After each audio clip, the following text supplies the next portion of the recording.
Today I'm here with Chris J. Reed, and we're doing the Breakthrough Live, Digital Leadership Breakthrough Live show, and my name is Doyle Buehler, and I help leaders, entrepreneurs, disruptors scale, grow, and transform their businesses and sales through sales and digital leadership, and I'm the author of the new book, which just came out on digital strategy called Breakthrough, and I'm here to show you how you can create a digital business advantage. So, as I said, today I'm here with Chris J. Mohawk Reed, and this guy is absolutely amazing. So welcome to the show, Chris. How's it going? I'm very well, Doyle. How about yourself? Yeah, doing fantastic. And I'm just kind of trying to take it all in, and it's like, wow, this guy does some amazing things. So tell us a little bit about yourself. I have 4 businesses over here in Asia. So I'm in sunny Singapore, where it's beautifully sunny and beautifully hot. And we have Black Marketing, which basically does LinkedIn for entrepreneurs. So we started that nearly 5 years ago now, which has been absolutely amazing. But we have clients everywhere. We have clients in Europe, Australia, China, Singapore, Hong Kong, Southeast Asia, and we have clients in America as well. So we have clients all over the world who are all entrepreneurs. Yeah. But then we also created a second company called the Dark Art of Marketing, which does personal branding for entrepreneurs outside of LinkedIn, but uses LinkedIn as an amplification tool. So we focus on the fact that we can get TV stars or celebrities or celebrity chefs, for example, or presenters or authors, fame outside of LinkedIn, doing speaking engagements, getting awards, getting media attention, and then exploit it on LinkedIn. Because, of course, there's 550 million professionals on LinkedIn. So best will in the world, if you get into media, or if you get an event, you're only seen by a few thousand people. You put it on LinkedIn and say you are at this event, or say you appeared here, then suddenly millions of people see it. So it's all about using LinkedIn as a catalyst and amplification. Yeah, no, that's fascinating. So in one sentence, though, how do I describe you? How do you describe yourself? I describe myself as the only CEO with a Mohawk. Ah, okay, this thing. And so there's no other CEOs. There is no other. I keep trying to find them, and people on LinkedIn keep suggesting people, but they're not CEOs. They're not entrepreneurs. So there may be people got a Mohawk, but they may be doing other things. So I get the odd person, but there aren't that many people on LinkedIn in general with a Mohawk. So there's the odd guy. Well, I think there's one in America, one in Australia who I found, but they're not CEOs. So I'm the fans I can find. I'm the only CEO with Mohawk. I've yet to be proven right. I'd love to be proven wrong. I'd love to set a trend of CEOs with Mohawks across the world. Start a club. Yeah, really. Well, I could put mine in a Mohawk, I think. If I Go for it. I need some hairspray and some gel. So LinkedIn is obviously your platform, because actually just an interesting story. We were going to do a Facebook Live and then transfer it over to LinkedIn. But you don't even have a Facebook account, and it's like, who are you? How could you do that? How can you survive? But obviously, you're doing quite well. Oh, phenomenally! And also these days, I was talking to my 16-year-old son, and he was basically saying he doesn't use Facebook anymore. He uses Instagram. So he's an Instagram. So are you saying you're a millennial then, or? So I'm just saying, I've got my finger on the pulse here. I know what people are saying. No, I just bypass the whole Facebook thing. It's just, to me, it's too consumer. If I want to talk to somebody, I'd rather go and have a glass of wine with them, or talk to them face-to-face like this. I don't want to communicate on Facebook, whereas I see LinkedIn as the perfect business platform. It really is. But don't forget, I started using it as a result of needs. I came to Asia without knowing a single person about 9 years ago. Not a single person that I know here, but I knew people in London who knew people here. So I reached out to them on LinkedIn and said, who do you know? They introduced me to people in Singapore who happily said, oh, fantastic, let's have a coffee, let's have a beer, let's have a glass of wine, let's have a chat, because of the LinkedIn connection, because they could see who we both knew. They could see what I'd done in London. They said, let's have a chat. And from that, I got my first, second, and third jobs, all through networking, weren't actually advertised jobs. Those jobs were marketing jobs across the whole of the Asia-Pacific region, from China, India, Japan, Southeast Asia, right down to Australia and New Zealand. And again, I didn't know anybody in these countries, so I started using LinkedIn to do it. And I proved to myself and everybody else. This is when LinkedIn only had about 10 million people in Asia. Now it's up to about 150 million people in Asia. So very much ridden on the back of the fact that their growth here has been fantastic. But then I started using it to reach out to people. This is before the Sales Navigator platform existed. So I used the data that was there to reach out to CMOs and CEOs, and they said yes. And that's the beauty of LinkedIn. It's all about connecting and all about networking. Yeah, and that's really what it's about. It's about networking. So, it's a similar situation when I'm around, different cities. It's like I go reach out to LinkedIn first, because it's an amazing tool to connect with people that you may not know. They may have a connection.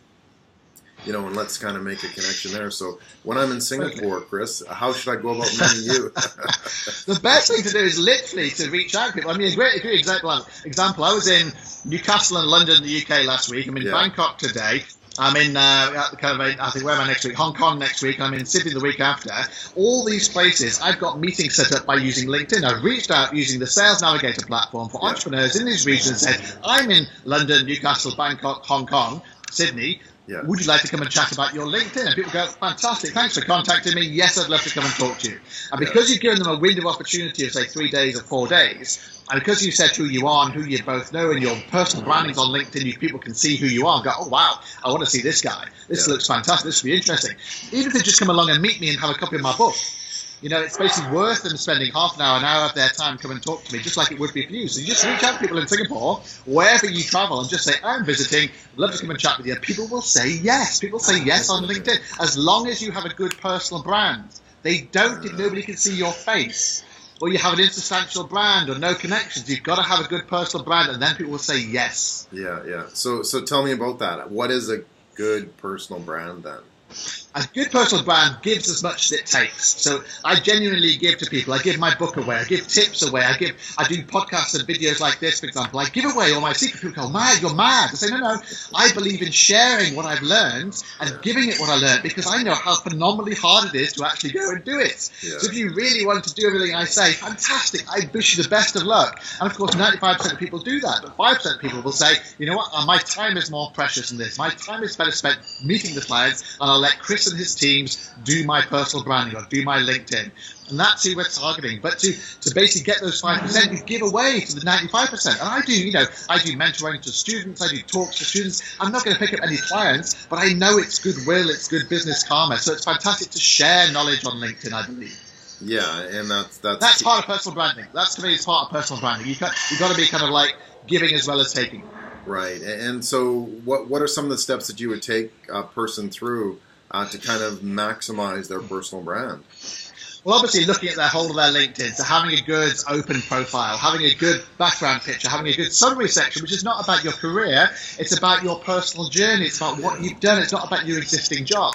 Then putting some media in there, getting some of your talks in there, putting your awards in there, getting some personalities, some video. People love video, so when this comes out, I'm going to share this on LinkedIn because people love watching video on LinkedIn. Yeah. It's all about people.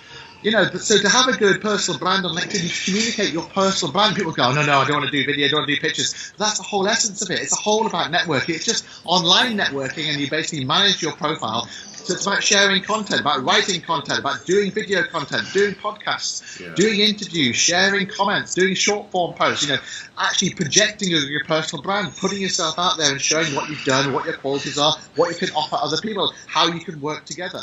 Oh, that's fantastic. And so why do you find that people are, scared of going that extra step with video and kind of getting out there and talking a little bit more about themselves? A lot of people, interesting, I think it's very much a cultural thing, Doyle, and particularly in the West and also in England I've noticed as well. So the West is fine, America is fine. America have no problems at all doing this. But people in England and Australians, Kiwis, and in Asia particularly, people are much more reticent. Right. They're much more about, no, it's about the company, not about me. Oh no, I couldn't do that, I'm very modest, very introverted. And I say, you're missing the point of LinkedIn. LinkedIn's professional.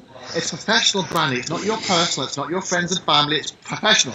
Yeah. You look at Richard Branson as the best example about how you market a brand through your personal brand. He markets all 220 Virgin brands through his LinkedIn marketing. He's got 13 million followers on LinkedIn. The top Virgin company have only got 100,000. No one follows Virgin America, Virgin Atlantic, Virgin Money, Virgin Active. They don't care. They follow Branson. But by following Branson, he uses his personal brand to give a positive literary effect to all the Virgin Empire. And by doing that, he makes them sound like they're most fantastic places to work. They're very entrepreneurial, got zeal and fun. That's through his personal branding, and that's what people need to do. Now, he's not a natural extrovert. He's very introverted in character. People who met him say he's very introverted, can't talk very articulately. Yeah. But actually on LinkedIn, he gives a whole professional brand where you think, wow, he's amazing, he's got zeal. A bit like Elon Musk. Yeah. If Elon Musk was on LinkedIn, he'd also get 10, 20 million people following because he is also marketing his company through himself. Do you think if you and I try to do what Elon Musk did, we'd get tens of billions of dollars to waste? No, of course we wouldn't. People are investing in his vision of going to Mars and having planetary and solar systems and all the rest of it, and boring companies. People love him. They're buying into him. It's his personal brand. That's what I tell people. When as soon as I say to people like that, they go, you know what, you're right. I need to use my personal brand to market the company, because people are buying into me. People buy into you. People buy into all these people listening and watching this program. Yeah, no, exactly. So as somebody who's developing their personal brand, what would be that number one strategy to say, here, if you're going to do something in 2018, do this? What would that be, Chris? Network. I'd say network. Because by networking and adding people to LinkedIn who you've met, whether it's virtually or whether it's online, basically you build a network up. And don't be kind of like, you have to meet people 3 times and check out their CV and talk to their mum and all the rest before you connect them on LinkedIn. No! Have a better spirit of LinkedIn. As long as you have some shared connections, some shared interests, and a legitimate account, connect with them. And you'll see how things develop. I've done so many interviews and so many meetings and Skypes with people like yourself who I've met purely as a result of LinkedIn. It's been amazing. It's been so rewarding for me by meeting people on LinkedIn. So people need to be much more open-minded to connecting people on LinkedIn and sharing. So you really got to develop your personal brand, but it starts with having lots of network and connections. Again, it's not about the personal. It's about professional. These are not your best friends. These are basically not people. These are people that you basically do business with. And yeah, you might have a drink with them, but it's basically fundamental about business. Don't confuse it with Facebook, which I would consider to be completely friends and family. People use it for different reasons. So this is all about professional context, your personal brand in a professional context. Oh, that's excellent advice. So will we ever see you on Facebook then? I think you're more likely to see me on Instagram than Facebook. So according to you, over here, I'm in Bangkok now, for example. They don't even use Facebook; they use Line. Okay. So again, it's about a different thing. When I go to China, they use WeChat. When I go to Hong Kong, they use something else. When I go to Australia, they use something else. So everyone's using different things. But there's the common thing is LinkedIn. Because it's the only business networking platform that goes across the entire world, no matter where you are. So people don't use Facebook here in Thailand, but they're using Line, but they're still using LinkedIn. They're using LinkedIn in China, even though they're using WeChat as well. They're using WhatsApp in Singapore, but they're also using LinkedIn and Instagram. So it's really, really interesting that LinkedIn is the only business network out there. And that's why it's growing so rapidly. People realize the power of it. And that's why you need to have professional context. Also, the other reason, Doyle, is if I Google you, the first thing that comes up is your LinkedIn profile. It's not your Facebook or your Twitter or your Instagram or your Line or your WeChat. It's your LinkedIn. And then I click on that, I get an impression of your personal brand as a result of seeing that. So your picture, your headline, your background picture, your headline describes you, your summary, the video you put in there. That's the impression I get of your personal brand. It's up to you to dictate that. So don't blame anybody else. If people look at that and go, I don't want to deal with him. I don't want to deal with it. I don't want to talk to him. Because your personal brand is incomplete. Your LinkedIn is the first step of your personal branding. Yeah, no, for sure. And that's something that everybody has to worry about. But why do you think that LinkedIn has like that ranking whereas Facebook doesn't? Like why is that in Google? It's because of substantiation. So basically, as you've seen recently, Facebook have got about 1 in 10 of their accounts are fake. The same with Twitter. So it's very easy to just create a fake account on those. Whereas LinkedIn isn't. You have to substantiate it. Put in your company. Put in your company email address. Put in your picture. Put in your work. Put in your education. It takes a lot of time to start doing it. So Google rank it as a result of doing that and say, you know what, LinkedIn actually is substantiation. Put that in there. Also, if you start sharing things, Google can see it's active and people are actually linking to it. And obviously, Google works on linking.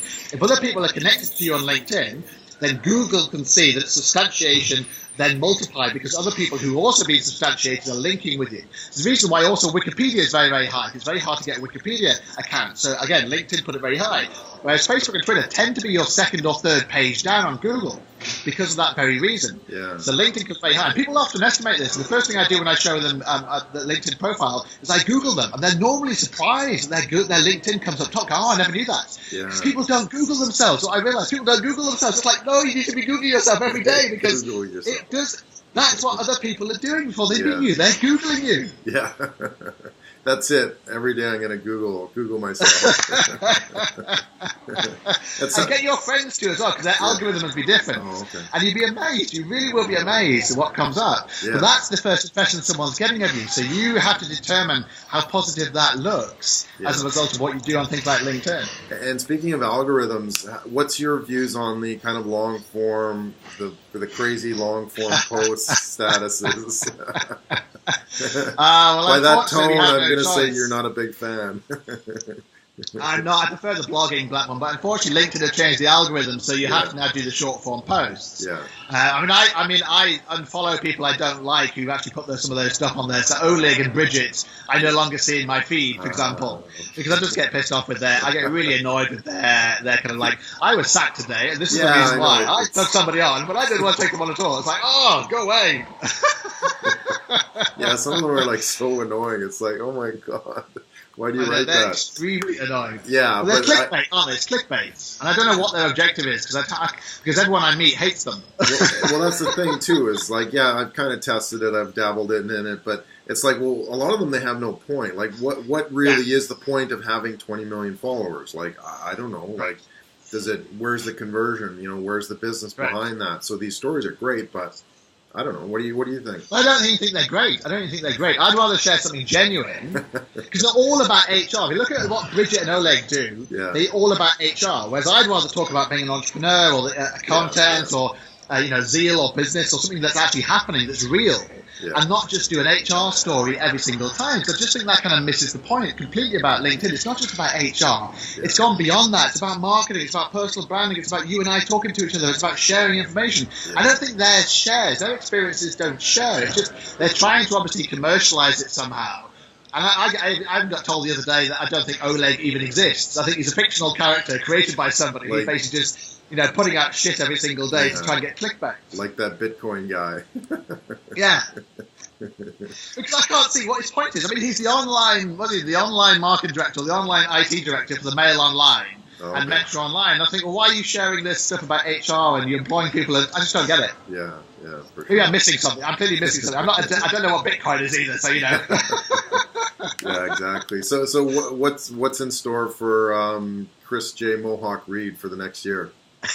Very exciting because we have launching a new brand in the new year. Yeah. So basically we have a black marketing, which is LinkedIn. We have dark art, which is personal branding beyond LinkedIn. And now we're launching Mohawk marketing, funnily enough, Mohawk marketing, which is TripAdvisor for entrepreneurs that own villas, bars, restaurants, and boutique hotels, and then basically can't manage their own TripAdvisor. Yeah. So basically what we will do is manage the TripAdvisor responses. So you know what it's like when you write a review on TripAdvisor and it's really bad and you get no response. It's the worst thing in the world. But if you get a response from somebody and they say, sorry you had a bad experience, let's have a chat, see how we can make the space. Oh, that's interesting. They've listened to me. Yeah. And that's the whole point. You need to listen to people, engage, interact. You can turn someone from a bad customer into a great advocate by listening and acting. If you just leave them, then you're missing the opportunity. The other thing we'll do is we'll look at the good reviews and we'll start looking at things like on LinkedIn, about how you can actually post them on LinkedIn and actually drive more volume. Because LinkedIn is full of the most affluent, busy travelers. Wow. I'm in the Shangri-La here in Bangkok, and I'm going to the Shangri-La in other places for pleasure. I go to the Ritz-Carlton in Hong Kong, for example, for both pleasure and for business. So people who choose brands, for example, for business also choose brands for pleasure as well. So it's a mixture of the two. So you really have to look at how you can get that loyalty, because they've got the most amount of money on LinkedIn in terms of their personal travel, but also their business travel as well. So the two combined. So if you think about that comparative to Facebook, customers don't have very much money comparative to LinkedIn travelers and LinkedIn affluent people because they're professionals. Yeah. So that's where the money is. So if you can influence people there. So for example, we work for a client at the moment for Koh Samui in Thailand. And he's marketing his villa for both executives to have away days, CEOs to have away days, have brainstorming days, but he's also marketing it to the same people for weekends away or holidays or birthdays or wedding parties, that kind of thing. So it has a dual target, but the target's the same, affluent travelers. So you're saying... So that's very exciting. Yeah, no, that sounds excellent. So you're saying the money's on LinkedIn. Your money's on LinkedIn. And in money's LinkedIn. on LinkedIn. Awesome. All my money's on LinkedIn. This is just another way of accessing it, doing TripAdvisor, because I noticed that people just don't do TripAdvisor. So that company starts the 2nd of January, so we'll start building up client base there. So then we'll have 3 very good companies. We've also launched Chris J Mastery, which is basically masterclasses. So I've actually created a brand, Chris J Mastery, following my 2 books, which is Personal Branding Mastery for Entrepreneurs and LinkedIn Mastery for Entrepreneurs. And this is Chris J Mastery, where we actually do masterclasses about personal branding and LinkedIn marketing. We're actually doing proper masterclasses now and branding it Chris J Mastery. So that's just launched as well. So then we'll have 4 lovely brands to really focus on in 2018. Very exciting. And is Red Bull one of your sponsors? Green tea. Green Tea. I gotta get me some Singapore green tea. Although I'm in the home of Red Bull in Thailand, but I haven't touched a drop of Red Bull since I've been here. Honest. Okay. Well, that's good. Awesome. And just so everybody knows, I have a special podcast coming out on my regular breaking.digital podcast, which will be out in early in the new year as well. So, how can we get in touch with you? You can get in touch with me on LinkedIn, of course. Just go to Chris J. Reid on LinkedIn, or Google me, Chris J. Reid, and I'll come up. You put the Mohawk in there, I'll also come up. All right. So thanks again for watching. Please like and leave a question or comment in the comment section. And thank you very much, Chris. I really appreciate your time, and we'll see you online.